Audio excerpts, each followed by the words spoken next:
Before I say anything, I want to say happy 30th anniversary to my fellow Sonic fans. In case you weren't aware, it is Sonic's 30th birthday, and this blue hedgehog has come a long way from its debut on the Sega Genesis in 1991. My earliest memories of Sonic date back to my days as a little kid watching my dad play Sonic the Hedgehog 2 on his phone. Later, I would go on to playing the first game on the computer we had at the time, and eventually I would own the Mega Mix collection on my PlayStation 2. However, I didn't get really into the series until I got hooked on Sonic Generations when I got my Xbox 360. Ever since then, I've had an immense amount of love for the series, even going as far as to name my channel after it. Well, along with Sly Cooper, of course. Even now, Sonic is my second favorite video game series out there. I've had trouble deciding what to do for the 30th anniversary of a beloved series of mine. After brainstorming some ideas, I thought it would be cool spending this anniversary looking back at the last one. The year where we got both Sonic Mania and Sonic Forces.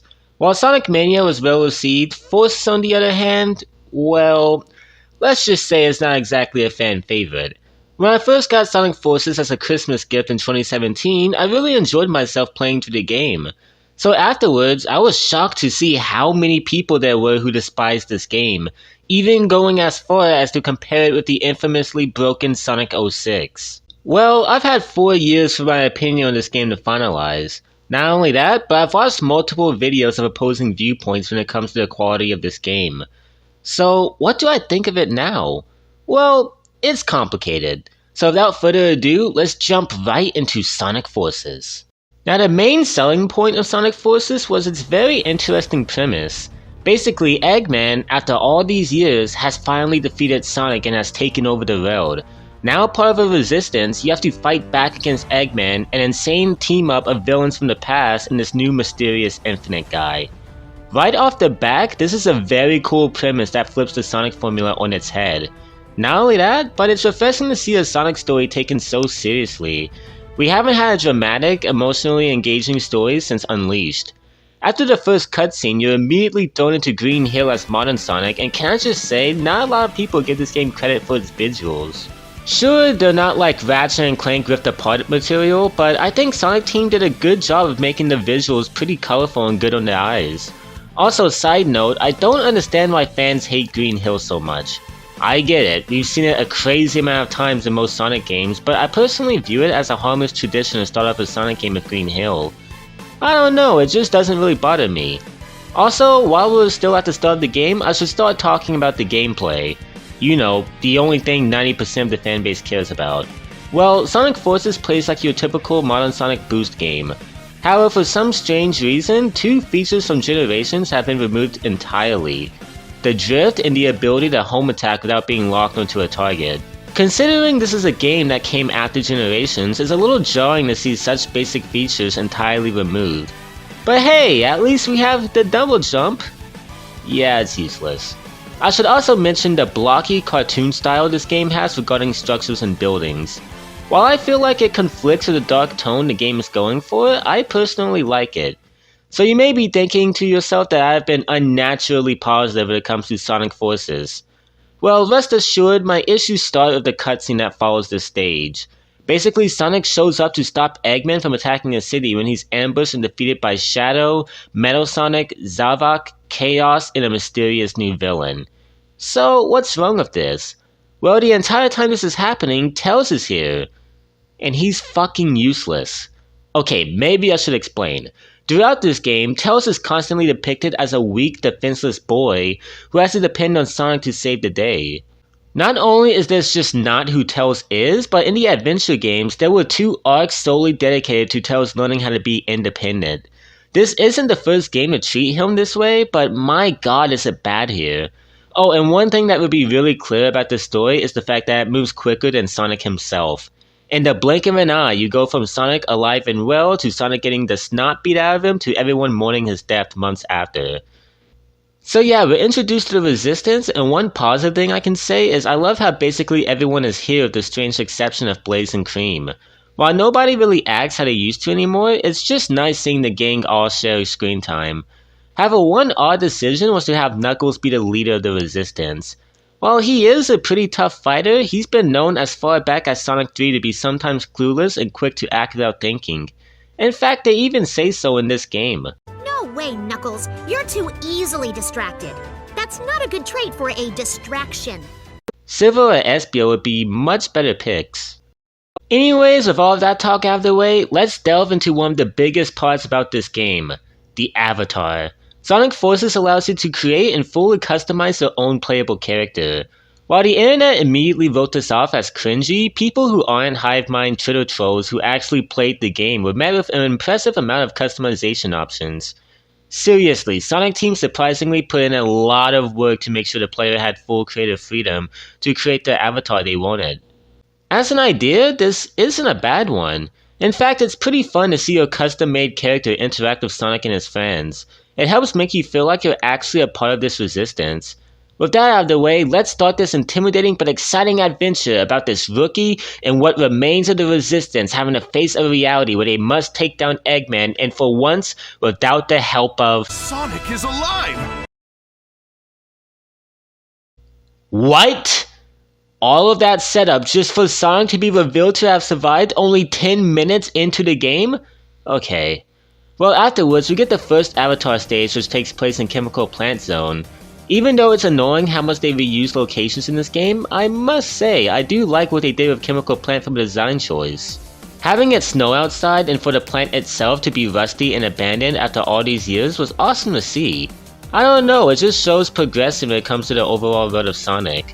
But enough of the sentimental junk, how does the Avatar actually play? Well, pretty good. They move pretty fast, they're easy to control, and you have the option to choose what wrist you want as a weapon.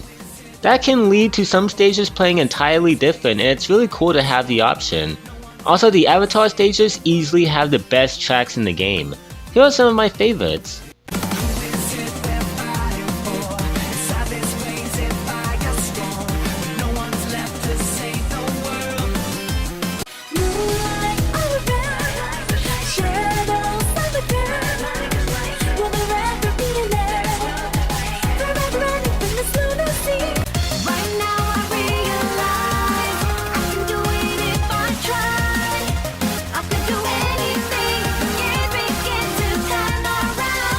Also, this is the first level in the game where you encounter a scripted cinematic action-packed sequence that uses QuickTime events. While it's a little jarring to see in a Sonic game, I'm personally a fan of these sequences. I don't know what to tell you, they look cool. So after the Avatar stage, we get a cutscene of Tails trying to fix E123 Omega and... Remember guys, this is the same character who defeated Robotnik and defused a bomb that would have destroyed Station Square. Seeing Tails this useless is an insult. And then Classic Sonic appears. Why? Because you cannot have an anniversary game without Classic Sonic. Oh, and that's it for Chaos. No boss fight, nothing. He gets hit in one cutscene and disappears. Zavok has an entire boss fight dedicated to him, but someone who is referred to by Eggman as the God of Destruction is done away with so quickly.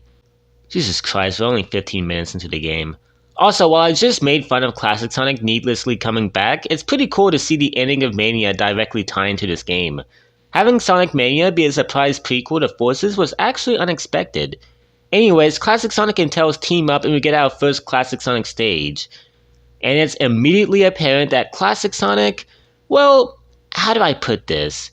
He plays bad. Really, really bad. Like, horrendously bad. All sense of momentum and agility is completely absent. Did Sonic Team really think there was nothing wrong with the way Sonic moves here? We just had a Classic Sonic game released a few months prior to this where Sonic is amazing to control. What went wrong here? Well, one positive I can give is I like the music in Classic Sonic stages being retro. It's just a neat design choice. Personally, I'm not a huge fan of any of the tracks, but I think the retro music was a nice addition. And throughout the gameplay, you might be seeing me get a ton of S-rings. And yes, I have the game on hard mode. As much as I would like to call myself a god at video games, people who watch my streams would immediately sniff out the bullshit. This game is just hilariously easy. Like, really easy.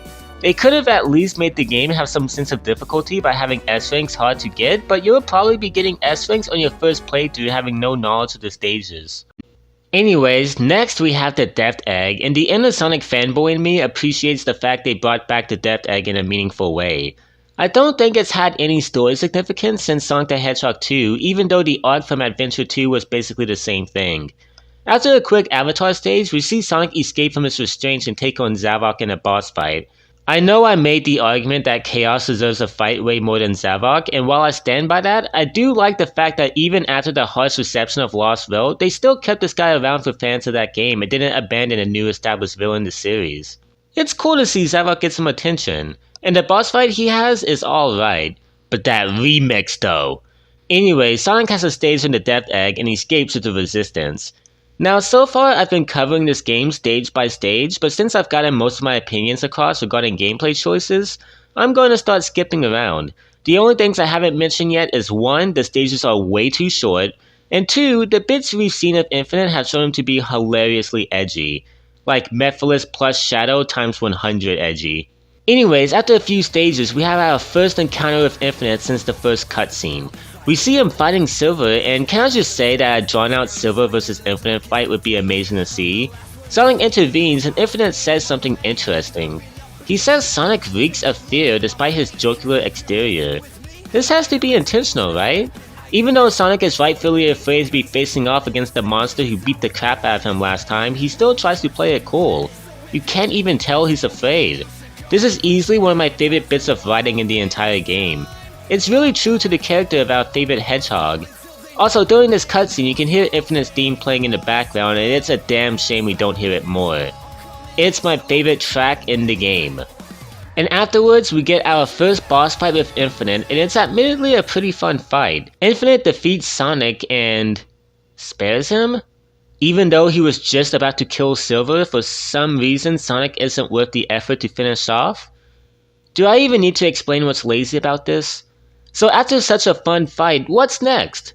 Green Hill as Classic Sonic. Hooray.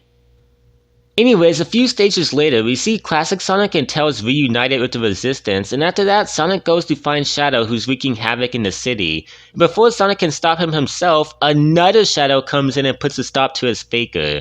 And out of all of these characters who don't act like themselves, thank God Shadow is still a badass. It's here where we find out the Phantom Ruby, a rare gem we've seen before, is an object that can cause illusions so real it can hurt you in real life. While I'm not even going to try to tackle the science behind that, it's a pretty cool concept. We also find out that the Zavok, Metasonic, Chaos, and Shadow team-up were composed of just clones. It's pretty obvious since Zavok would never work for Eggman again, Shadow is now a bad guy, and Chaos is in Sonic Heaven. Speaking of the Phantom Ruby, later we get a stage as the Avatar where the Resistance is having a full-fledged frontal assault in the capital city of Metropolis. But they underestimate the power of Infinite, who uses the Phantom Ruby to wreak havoc. This is the only stage, aside from a few boss fights, that really utilizes the Phantom Ruby in a cool way. The stage will flip upside down, freakish Infinite monsters will destroy bridges. It's a cool idea for a stage. Afterwards, the Avatar has a boss fight with Infinite that's alright. However, this is the second time Infinite has spared someone for no reason, and it's getting kind of annoying. I'm going to skip around again, but it's worth noting that Sonic and the Avatar has a pretty nice boss fight with Metasonic. Anyways, the Resistance figures out the Depth Egg is Eggman's power source, they destroy it, and come back to challenge him. However, instead of an easy win, Sonic and the Avatar are sucked into null space, a reality where nothing exists. It's also revealed that Eggman, having learned from his mistakes in the past, created a backup power supply. I fucking love that. Also, null space is treated like a big deal, but Sonic and the Avatar escape from it in like 2 seconds, completely making that whole ordeal pointless. After that stage, we arrive at the climax where Sonic and the Resistance attempt to take on Infinite and his clones. And this huge battle admittedly looks really awesome, and I wish we saw more of it. Oh, and E123 Omega is here. In case you forgot about him, here he is. Anyways, Eggman reveals his genius plan. He uses the Phantom Ruby to create the fucking sun. That is so insane, I can't help but love it. However, the Avatar saves the day, but Eggman is not done. Sonic confronts Infinite and is later joined by the Avatar, and this boss is honestly a pretty big letdown. It's just Metasonic's fight all over again. However, I do like that while Sonic and the Avatar lost against Infinite when they fought him alone, it takes them working together to bring him down. Also, maybe Infinite sparing these two was supposed to represent how Infinite's ego was the thing that cost him in the end, but that depends how smart you think these writers are. By the way, I want to devote a small segment to acknowledging how much this classic Sonic stage sucks. Leave side-scrolling stages out of my Sonic games. Anyways, after more stages, we get to the final one where Eggman has merged his Death Egg robot with the Phantom Ruby. This boss plays really well. There's 3 phases to this final boss. You play as Classic Sonic, the Avatar, and Modern Sonic. The first 2 phases are alright, but the 3rd phase is where things get crazy. Screw the fact that this fight is the same as Lost Worlds in colors, this fight looks amazing. While with the fight set in null space, the amazing music, and our 3 playable characters working together, it's such a great send-off. There's nothing the 3 of us can't achieve together. Victory is ours for the taking. Triple boost.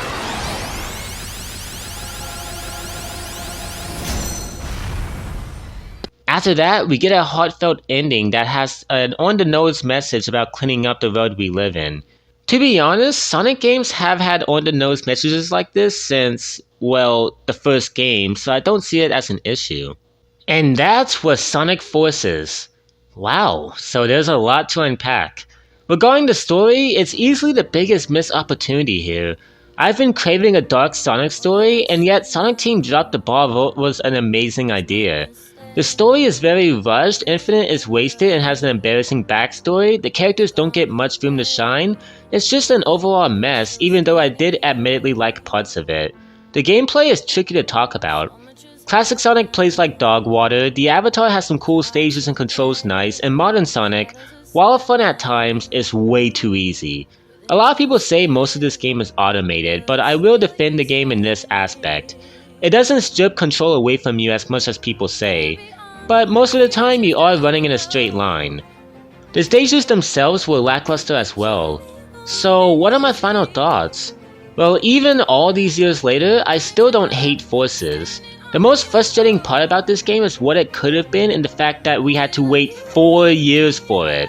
But on its own, it's a harmless game. It does the bare minimum to pass off as a finished Sonic game, but that's what it is at the end of the day. A mediocre, underwhelming experience that had a lot of cool ideas and things to enjoy about it. But that's just my thoughts. Sonic Forces is just meh. But you know what? While the 25th anniversary might have been a bust, we still have the 30th anniversary game, Sonic Rangers. If any of the leaks are anything to go by, it looks to not be repeating Forces and is actually taking risks. Whether it fails or succeeds, I'm excited to play it. Here's to the 30th anniversary, everyone. Have a great day.